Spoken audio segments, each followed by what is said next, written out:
Donc il y a beaucoup de prudence à prendre parce que voilà, les informations arrivent telles qu'elles peuvent nous parvenir. Tout à fait. Et donc voilà, il faut garder de la prudence, ce qui est certain et dramatique, puisque ça a été renseigné, pour le coup, par beaucoup de sources très différentes, et notamment par des photos et des vidéos, c'est que des civils alaouites ont été tués par centaines pendant ce week-end, et des chrétiens l'ont été aussi. Alors, c'est surtout le patriarche orthodoxe d'Antioche, Jean X, qui a fait un sermon à l'intention du nouveau président syrien, en parlant des exactions contre les chrétiens. C'était pas forcément ce week-end, mais les exactions même contre les alaouites datent depuis plusieurs semaines. Simplement, l'ampleur du massacre ce week-end a fait réagir un peu plus que précédemment.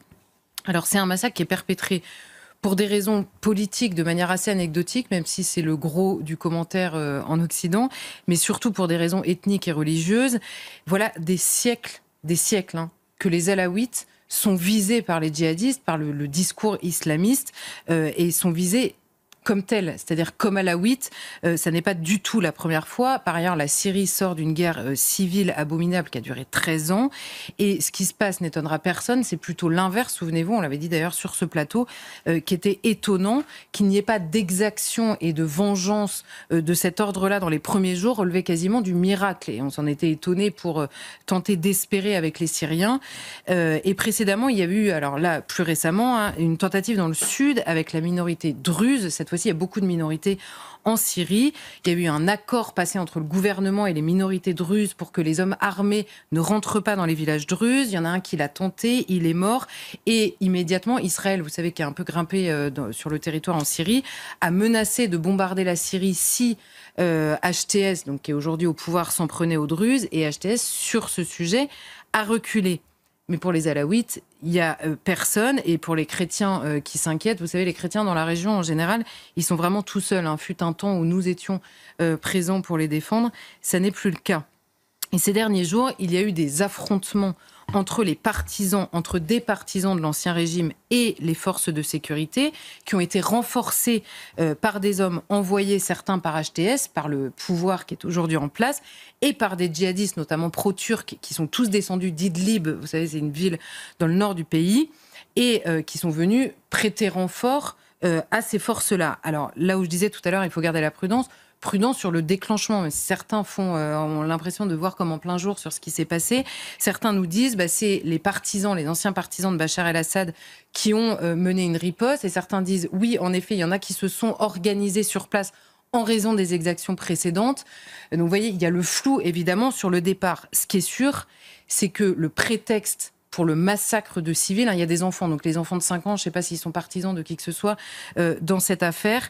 Et le fameux baron local qui a mis en place sa force a servi de prétexte à un massacre. On parle quand même de 1300 morts. Et par ailleurs, les alaouites sont de la même confession que la famille Assad, mais ça ne fait pas d'eux, des partisans nécessairement. Non seulement, en effet, les alaouites partagent avec l'ancien président une religion, mais les djihadistes de HTS, comme les autres, les considèrent comme des mécréants, je cite, pire que les juifs et les chrétiens. C'est vous dire dans quelle estime ils les tiennent. Donc ce qui s'est passé, le massacre qui s'est passé, n'est pas un accident isolé de quelques-uns qui ont échappé. C'est un plan au tout début de la guerre en Syrie.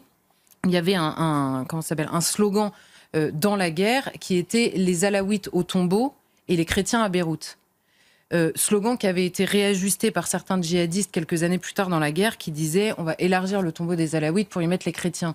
Vous comprenez dans quelle ambiance vivent aujourd'hui les alaouites et les chrétiens.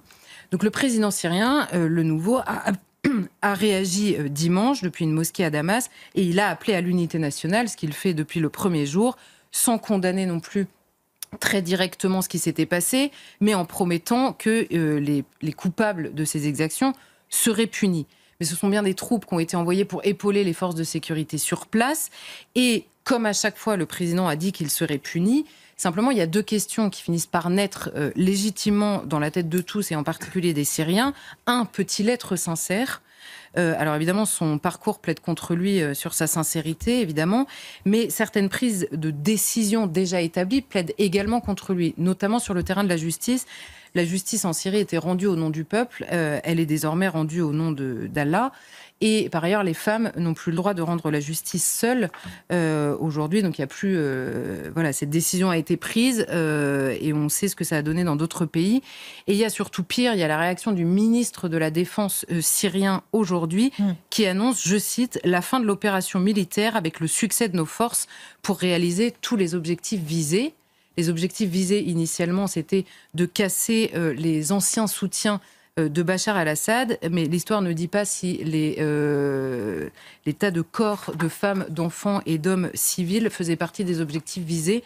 Mais vous avouerez que la déclaration au lendemain du massacre est relativement inquiétante. Et d'un autre côté, le président met en place une commission d'enquête sans nommer au sein de cette commission d'enquête un seul membre de HTS. Ça, c'est mis en place et c'est vrai. Seulement la question qui découle, avec quels moyens cette commission va pouvoir œuvrer et quels résultats? Et évidemment, vient la deuxième question.